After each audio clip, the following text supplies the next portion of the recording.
Welcome to the Reverberations Podcast, where we explore the human experience and the journey of self-discovery. Thank you for tuning in. I'm your host, John Stewart, founder of 365, author, sound alchemist, specialist in vibrational medicine, and integrative wellness with a focus on emotional trauma. As always, it's an honor to share this time and space with you, as well as what supports this podcast. There's no questioning the importance of our dietary intake in regards to our overall health and wellness goals.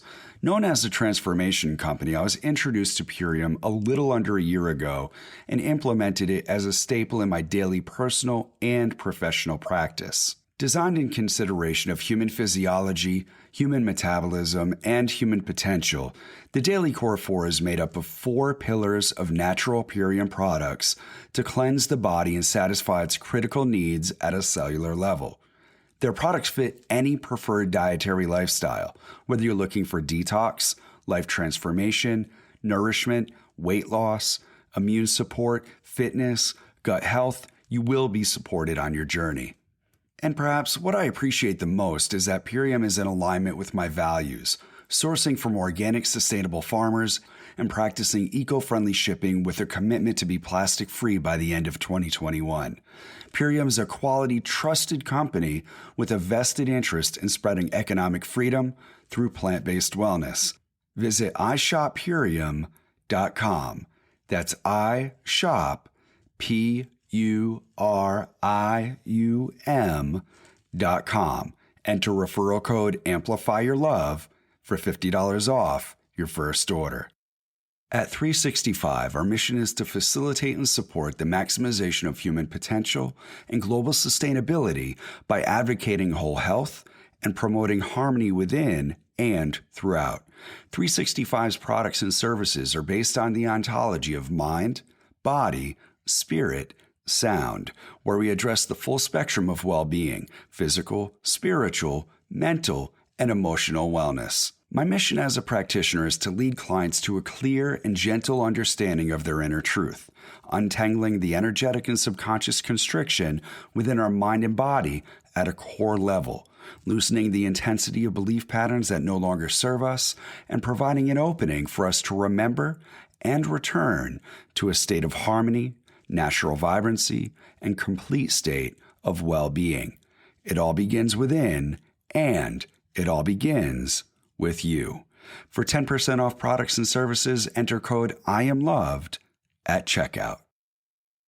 Once again, I would like to offer my sincere gratitude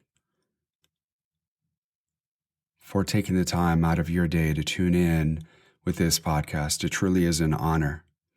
And in the last podcast, I gave a little bit of my background from the time of my birth and a little bit before and then leading up to when I had moved in 2nd grade. And I want to bring it back just a little bit because I was talking about that I was going to share where the beginnings of where I began to use vibration as healing and utilizing early forms of meditation and music as therapeutic application for what I was experiencing in my inner world and in my outer world.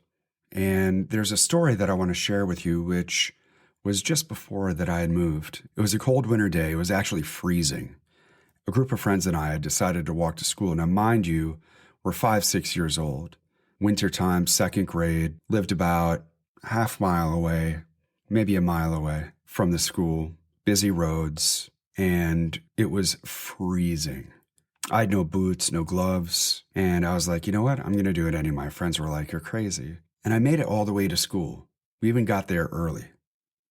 And I was so ridiculously cold. And my determination was when I made my mind up, I wasn't going to back down. I was committed. I was all in, no matter what the repercussions were, no matter what it was. Commitment to me was a real thing. And when we got to school, I was freezing. I couldn't get into class. The nurse's office wasn't open. And I just couldn't warm up at all. And I decided to walk home by myself. It was about halfway home and right in front of the A&P supermarket there, right on the corner of the main road. And I was just about to walk into that parking lot, cut through there and walk up towards Hammersmith Apartments where I lived. And an elderly woman pulled up alongside. She must have seen me freezing.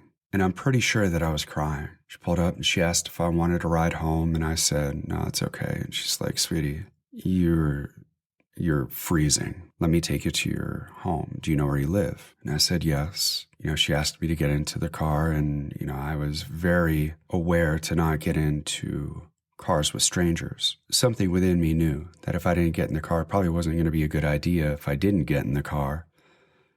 Because I probably would have froze to death, and who knows what would have happened if I had walked through the shopping center.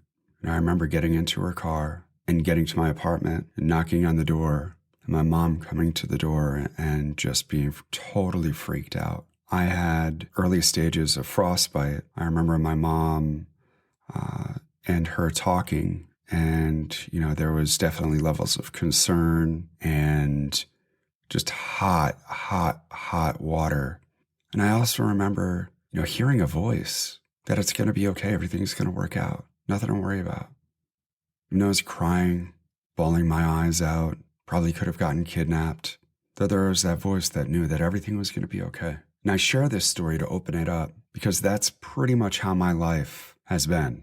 Is I'd make up my mind, I'd talk myself into something, and I'd be so determined because I knew the outcome was worth it. And I trusted whatever the process was, whatever the mystery was, whatever was on the other side, whether it was pain, whether it was gain, the lesson was there and I would be okay. And I've put myself in some crazy ass situations. This was at 5 years old. It was like later on in my life when I wrote my book, the publisher had said to me, it's like God sits in your lap. And that's how I felt. My life has felt divinely guided by design.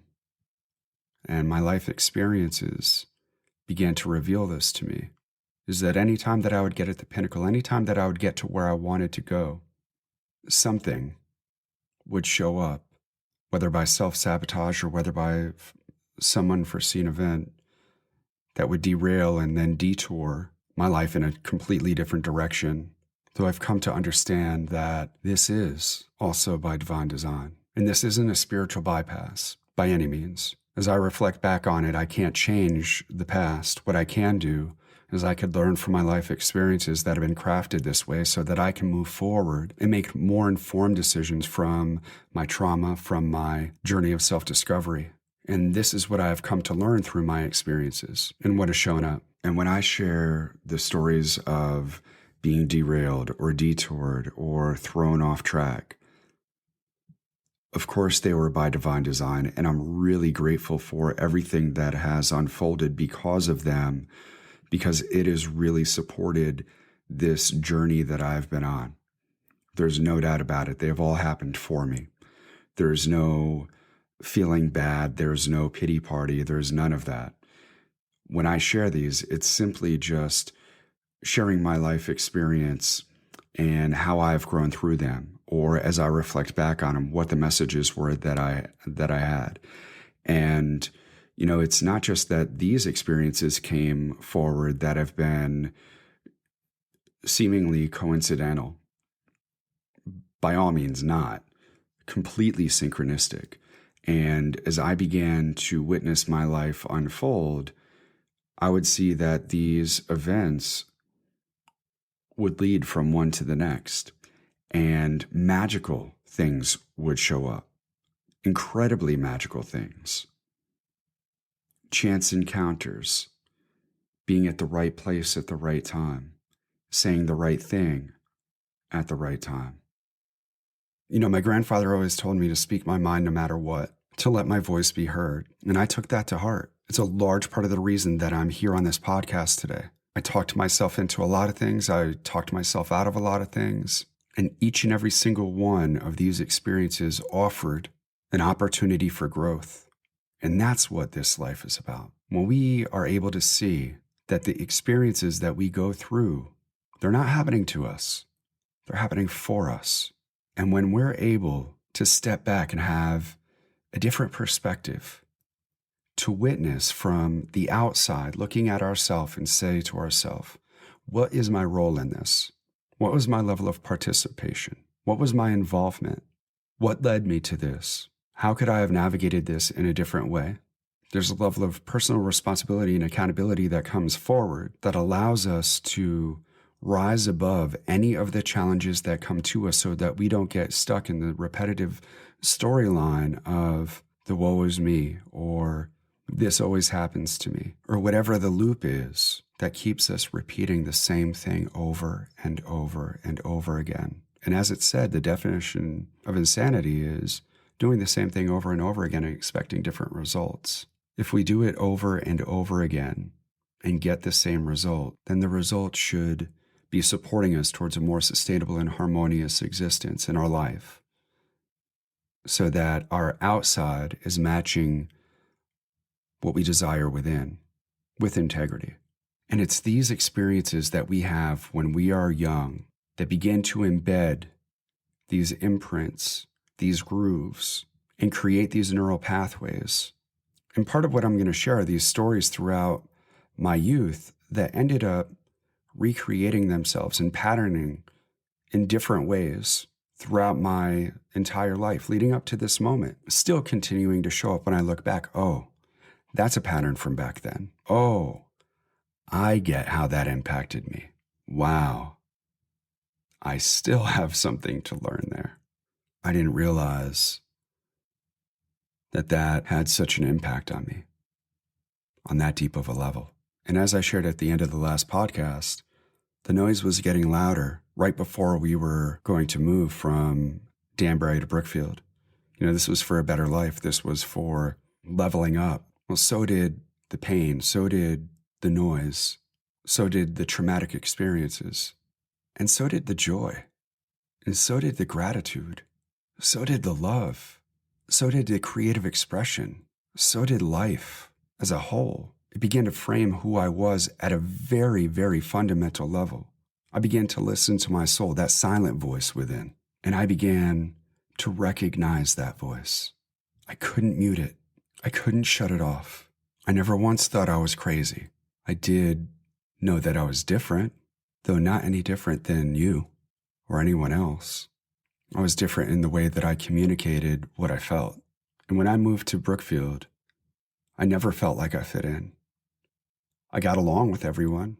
Brookfield was different. It was white. And, I'd always told my mom I wanted to be brown like DG. And when I got to Brookfield, it was quite a shock. There was only one person of color in my grade, and that was this guy, George, who ended up happening to be my best friend. And he moved away that year. And, I tried to do everything to fit in. I wanted to be a part of everything. I remember when my parents were introducing me to my teacher, Mrs. Irwin. Wonderful woman, great teacher, kind. She was so cordial and accommodating.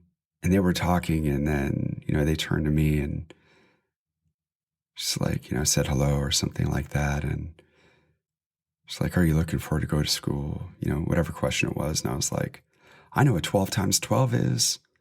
It's 144. She's like, "Oh, wow." I wanted to impress everyone.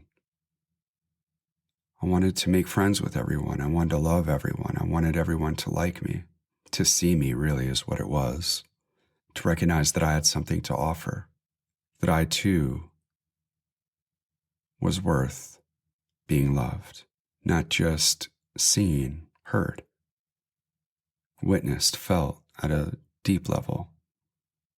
For some reason, I never felt that anyone really got me.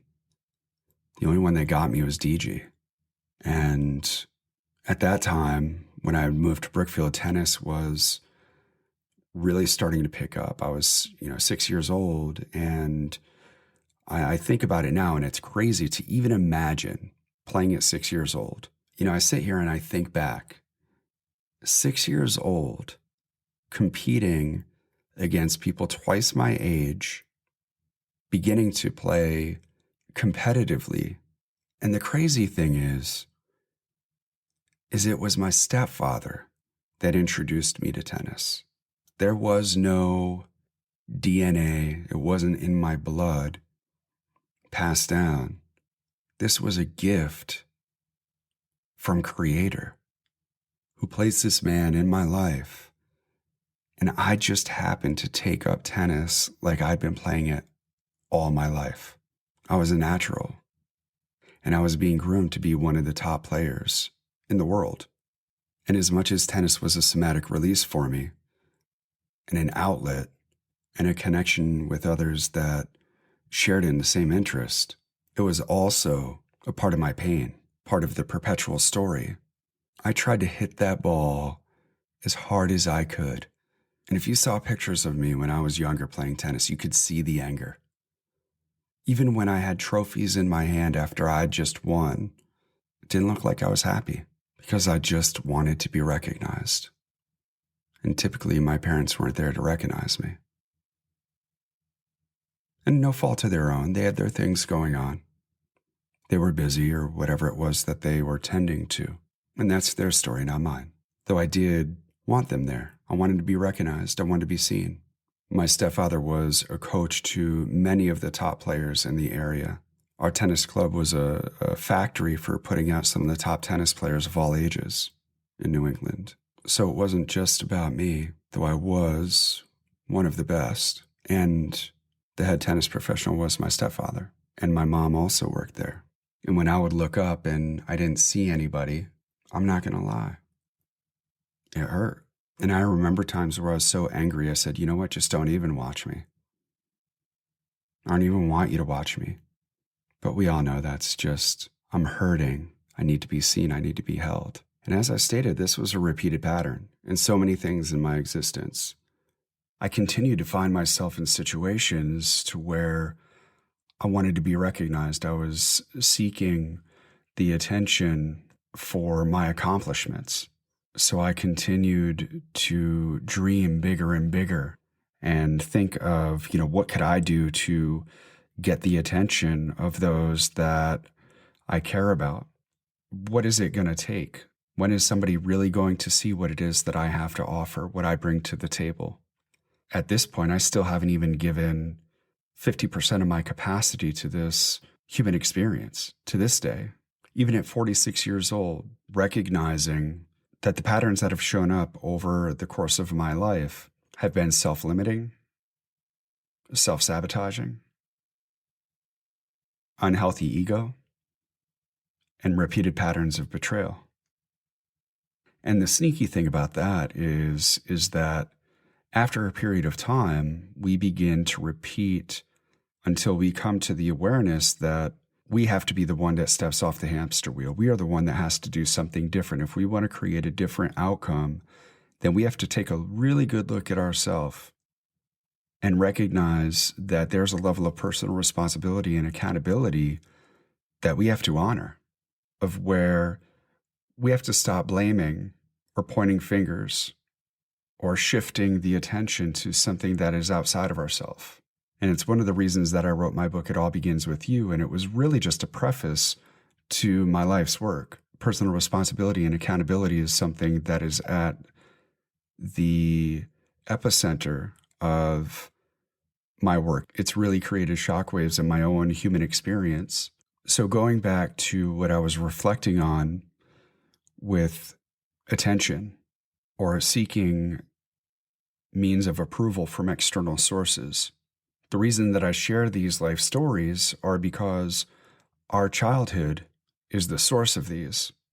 And in my work, one of the things that I do is I unwind these constricted thought patterns or these embedded experiences that have created grooves that our conscious mind does a really fascinating job at creating the act of deception, of shifting the attention elsewhere, or even beyond that, is justifying or rationalizing to ourselves as to why we did these things or why it was okay, or even beyond that, which is most common in our experience, is suppressing them and stuffing them down and pretending that they never happened. So they typically come out sideways or come out in ways that end up destroying what it is that we actually wish to create, or showing up as addictions, showing up as illness, stress, strain. And if we look at society, for so long, we have shoved personal responsibility and accountability for our own actions so far down, or pushed them so far away, or labeled them, rather than actually doing the work, knowing our role within them, so we can step off the hamster wheel and really, really start to enjoy this beautiful thing that we call life, and really begin to witness the magic, the freedom, liberation, love. And I'm not talking about romantic love. I'm talking about just the zest for life, of where life truly becomes a spiritual experience in the human form. Transform, the word means to go beyond form. We shift beyond the world of appearances into this world of where we embody a level of consciousness where our choices are so in tune with integrity. Our actions are moved by grace. We create new neural pathways, new patterned behavior. There's a transformation through habituation that is guided by our own choices. And when I say change is simple, it's as simple as making a different choice. Now, that doesn't mean it's going to be easy, though if we truly want that, truly really want that, we have to look at the patterns in our life that have created the consistent patterns that have shown up and really get real, for real. So if I share some of these stories and I sound down, or if I sound deep in the feels, I get in there. I get into the feeling tone of it. Where in my body is that sensation? Where is that emotion? Where is the energy being set in motion? And if there is any blockage, if there is any sense of restriction, if there is any constricted thought, then there's work to be done. I can pretend it's not there. That's the easy thing. I can act as if, and that's okay. There's nothing wrong with that until there is, and the cycle perpetuates. And there are tools and technologies that are there to be able to allow us to navigate this journey of self-discovery and the human experience. And we're not alone on this. We are not lone wolves. And one of the things that I absolutely love is the art of storytelling, of how the lesson is woven into the story. And this story serves truth. It's not a story to perpetuate the trauma. It's not a story to gain attention. It's not a story to self-serve. It's a story to serve the collective. It's a story to stir the pot, to awaken consciousness. And that's what I trust that some of my stories will open, is an invitation to reflect upon our own lives, that where in our own lives have these experiences shown up, is there a trigger point that comes forward? And if there is, to tune in with that, invite it in, have a conversation with it, have a discussion with our soul, and ask what's there for me in that. Wow, that hit me. When we hear things throughout the day and it touches us, that it resonates with us, there's a reason. What is that reason? Rather than getting captivated by mind-numbing sensationalism, entranced by storylines, we have an opportunity to create our own story, a story that's worth telling, a story that people really want to listen to, a story that has so much magic in it, and it's true. How beautiful is that? All of these experiences that I went through have added to who I am. For without them, I wouldn't be the person that I am now. It's not an attachment to my past. Rather, it is something that I've been able to come to terms with, to embody what is for me. What is the wisdom seed?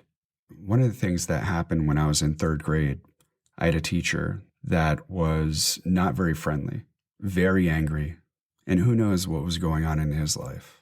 Though that anger was reflected upon the students.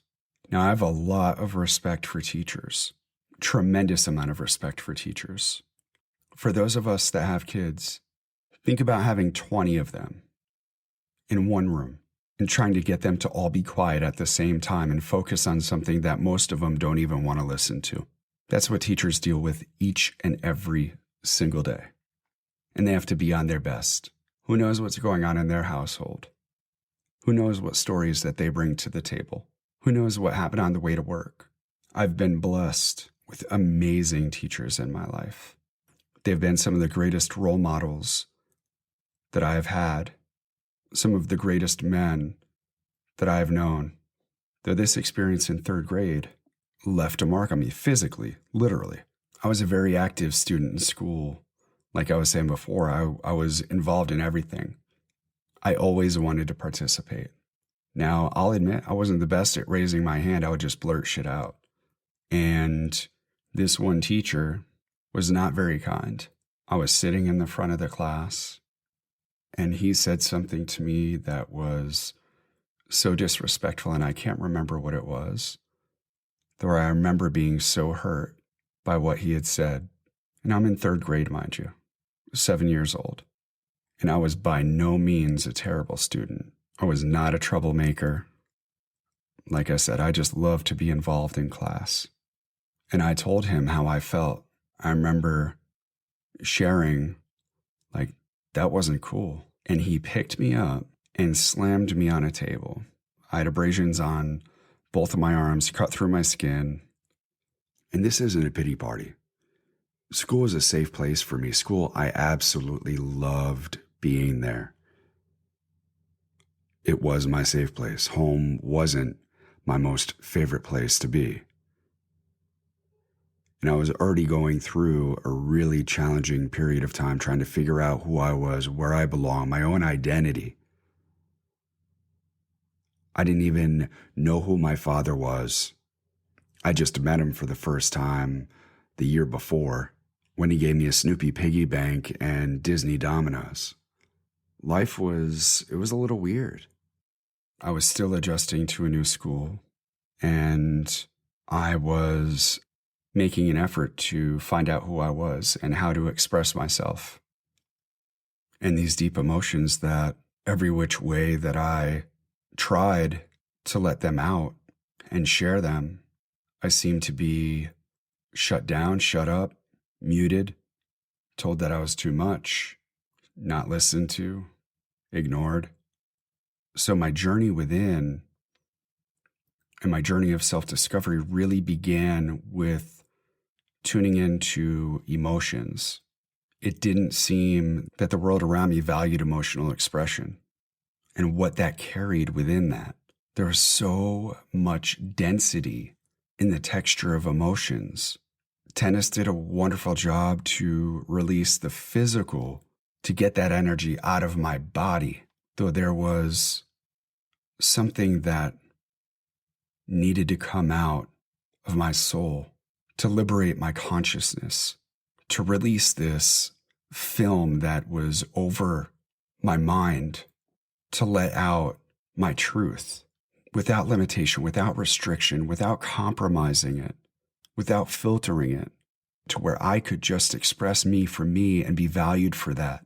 And that's where I began to explore the inner workings. I began to hear things on a different level. I began to see things in a different light. I found ways to express myself that didn't require anyone else. Music, art, handwriting, believe it or not. I would spend hours and hours writing the alphabet, my names, signatures, practicing for one day I would be famous. And then vibration. I would make these noises. It's funny because my uncles would, ask me to make these noises that I would create. Some of them were like these angry noises. Some of them were just silly noises. Some of them were just utilizing textures with sound. And I had no idea what I was doing at that point. Though when I reflect back on it, I was exploring sound and how it felt and the different ways to express ourselves through tone, through different mechanics of speech.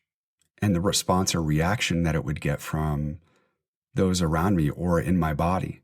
I would lay down and make these vibrating sounds for hours. And literally, they were creating different frequencies, like a Morse code, my own Morse code, my soul's code, my natural vibrancy, witnessing how different emotions would take on different patterns of sound. Think about it. When we're excited or when we're anxious, we go up into our higher frequency, ecstatic mind states. Our voice is a reflection of that. Or when we're calm, we drop in. It's more rooted, more grounded. And I would just sit there and play with these sounds and different patterns. And in art, it was always about a pattern. I would write numbers and how they were all connected.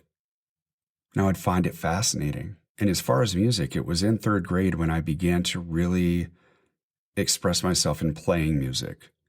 I started taking saxophone and clarinet lessons, and I absolutely loved the saxophone. Though it drove me so crazy because all I wanted to do was show up. I wanted to express my deepest feelings from within, and it just wouldn't come through. It wouldn't come out. So I stopped playing. I gave up on it. I didn't see myself as a musician. So I leaned on writing as a way to express myself and get my feelings out.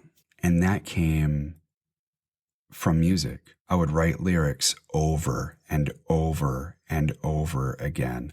Pretty much any song that I loved, I would write the lyrics out. I would sit there and memorize because the written word for me had no boundaries. It was me and the paper of where I can surrender, and whatever wanted to come out could come out, however I wanted it to come out. And I found a deep love with poetry. I remember being introduced to all of these different styles of poetry and different poets.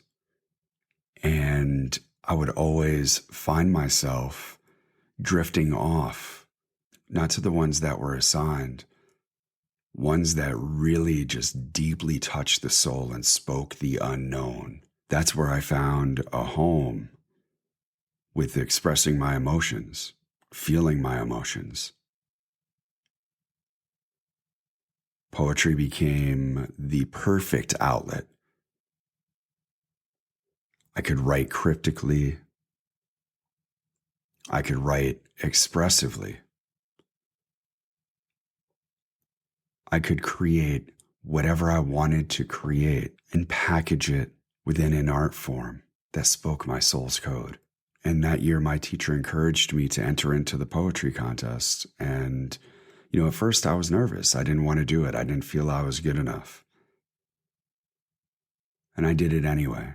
And while I didn't win, I came in second, and I kept at it. I kept writing and writing. And by the end of the year, my fellow classmates named me class poet in fourth grade.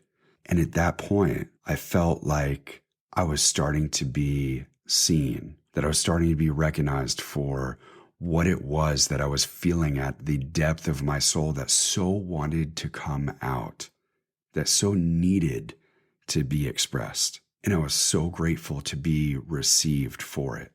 It's all these experiences that we have in our younger formative years that really establish this framework of who we are. I became so enamored with words, with sounds, with meaning. Thinking about it now, that's where that came from. And witnessing that this has been who I've always been and the whys behind it. It's our life experiences that shape us, that offer us the tools, the resources to be the best version of ourselves, to be of service to this world. As we reflect back on them, they show us exactly what it is that we need to see to recognize who we are at a core level and why we do the things that we do. why we act the way we act, why we think the way we think, why we treat people the way we treat them, why we treat ourselves the way we treat ourselves. When we tune in and explore this journey of self-discovery, the answers start to show up. They begin to provide a roadmap and a scavenger hunt and a joyride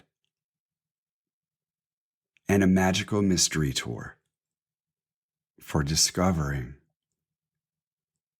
the beauty of who we really, really are, and what a gift that is. And one of the invitations that I have as we close this episode of the podcast is to reflect upon your life and not just to sit there and think, really just sit and sit and sit. And I understand that a lot of our childhoods have trauma. There's a lot of things that we would rather not remember. There's a lot of experiences that could really rivet our present moment. And there's a lot of beauty that is there. If we give ourselves the opportunity to recognize that growth is a possibility, to simply be open to the possibilities, be open to the possibility of what we once thought was impossible, and allow ourselves to shift beyond the story that we keep telling ourselves, the loop, the spin cycle, the downward spiral, the hamster wheel. It's time to change the story. It's time to tell a story that's worth telling. It's time to remember our truth and reclaim our breath of life, to be inspired, to be inspiration. After all, that's what the inhalation is. It is the inspiration. It's to be inspired, to live a life that is worth living. Why not? Now is the time.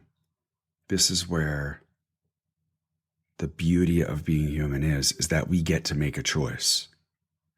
We have that opportunity. Don't ever give that away. Though there's a very real possibility that as we tune in, things are going to come up. So if the pain is too much, don't force yourself to go there. I recommend doing that with a qualified professional because there is so much magic. There is so much wisdom. There is so much potential that is stored in those moments that when we unlock, when we unwind, when we release that energy there, it is fuel in the present moment. It creates space for something that is more in alignment with our life path. It opens the channels. It opens up an opportunity for growth. And most of all, it offers a reflection of our truth. We get to remember the essence of who we are. So the invitation is to not just think back, really sit with it and go through a timeline. Try to go back to your first memory and just sit with it and see what unfolds, see what reveals itself, see what parts of you have laid dormant, see what information is there, see what energy is set in motion.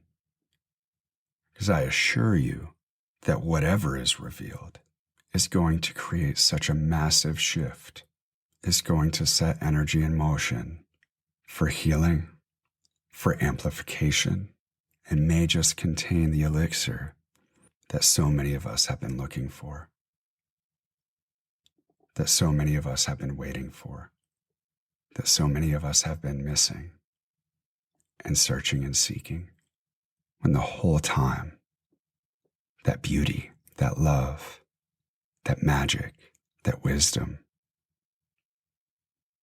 that joy,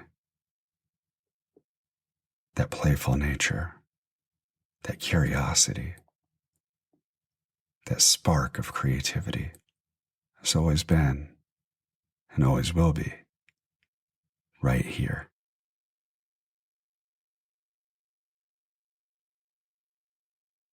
And if this has inspired you, if it's touched you in any way, please share this with your friends.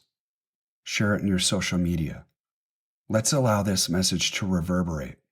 Allow it to echolocate all that is in service for a more sustainable and harmonious community, for all in existence, for all in creation.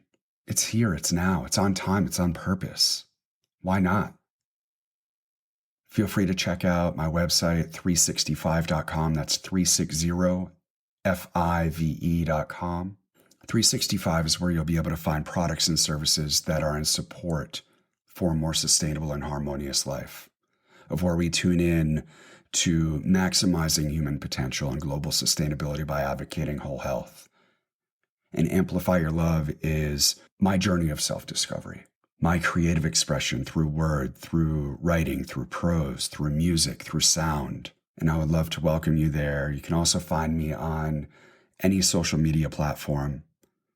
And feel free to reach out to me, drop a comment. I'd love to tune in with you. So again, have yourself an amazing day today. And thank you. Thank you for being you.